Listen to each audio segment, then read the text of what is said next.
Assalamualaikum warahmatullahi wabarakatuh. Salam nama budaya, salam kebajikan. Selamat pagi dan selamat sejahtera untuk kita semua. Pertama-tama saya ucapkan terima kasih untuk Bapak Slamet Riyadi SPD MPD selaku dosen dari mata kuliah retorika yang sudah menyempatkan waktunya untuk menonton video saya.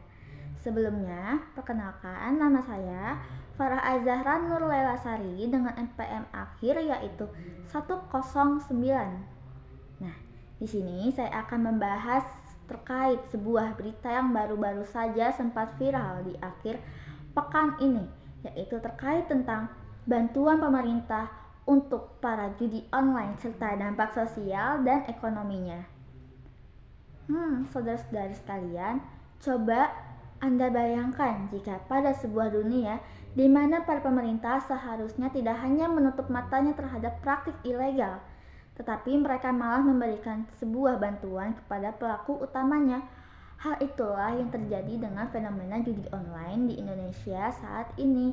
Dalam beberapa bulan terakhir, muncul sebuah berita yang sangat mengejutkan yang dapat mengindikasikan tentang adanya keterlibatan pemerintah dalam bentuk bantuan kepada para operator judi online. Isu tersebut tidak hanya mengundang sebuah kontroversi tetapi juga dapat mengundang sebuah perdebatan moral, sosial, serta ekonomi yang sangat luas di lingkup negara kita. Mari kita masuk kepada pembahasan utama. Judi online adalah sebuah aktivitas yang ilegal di Indonesia dengan dampak destruktif yang meluas.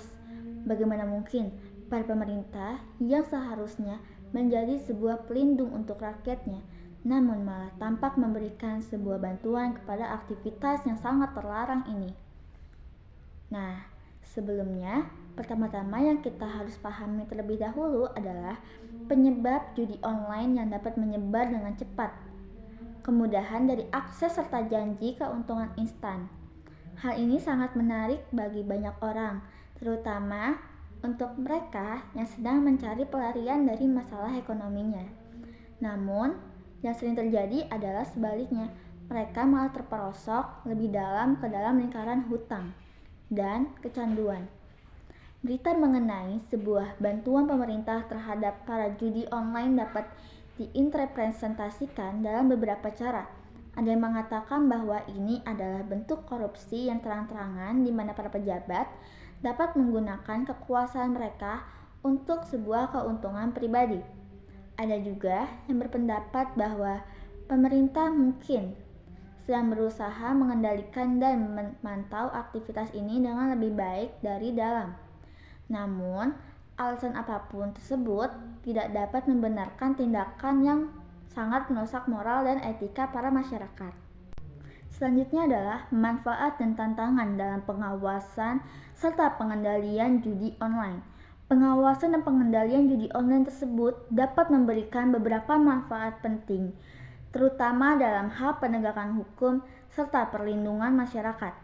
Dengan bantuan ini, pemerintah dapat mengumpulkan data yang lebih akurat mengenai aktivitas judi online, yang kemudian dapat mereka gunakan untuk memahami pola perilaku pengguna dan mengidentifikasi situs-situs yang paling sering mereka gunakan.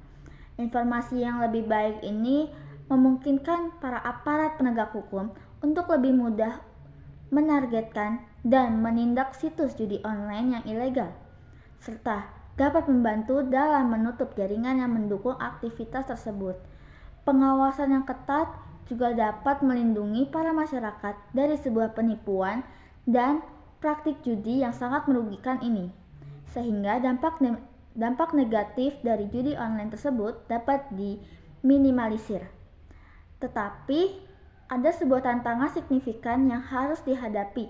Meski dengan tujuan yang baik, bantuan ini bisa dilihat sebagai pengesahan tidak langsung dari para aktivis judi online, yang nantinya dapat menurunkan kepercayaan publik terhadap pemerintah serta memperburuk citra hukum yang ada.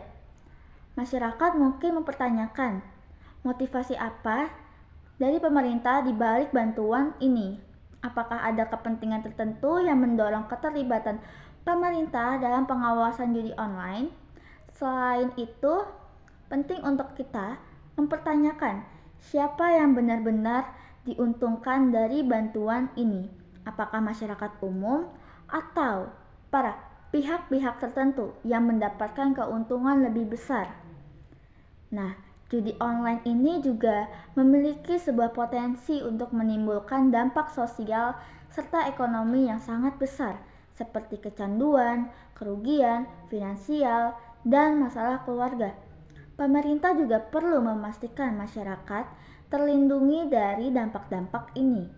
Sebagai masyarakat, kita pun harus bersikap kritis dan proaktif dalam menghadapi situasi seperti ini, mengajukan pertanyaan-pertanyaan kritis mengenai alasan dibalik bantuan ini, menuntut transparansi dari pemerintah, serta meningkatkan edukasi dan kesadaran para masyarakat mengenai resiko serta dampak dari judi online.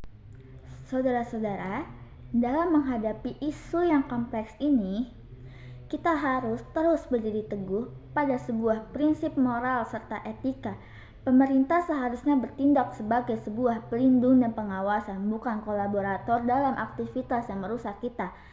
Yang merupakan warga negara, memiliki sebuah tanggung jawab untuk mengawasi dan mengkritisi tindakan dari para pemerintah.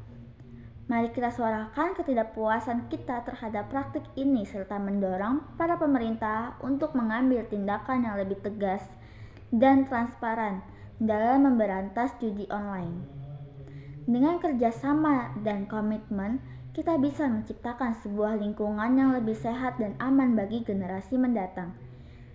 Selanjutnya, jangan biarkan judi online merusak moral dan integritas bangsa negara kita. Terima kasih. Wassalamualaikum warahmatullahi wabarakatuh.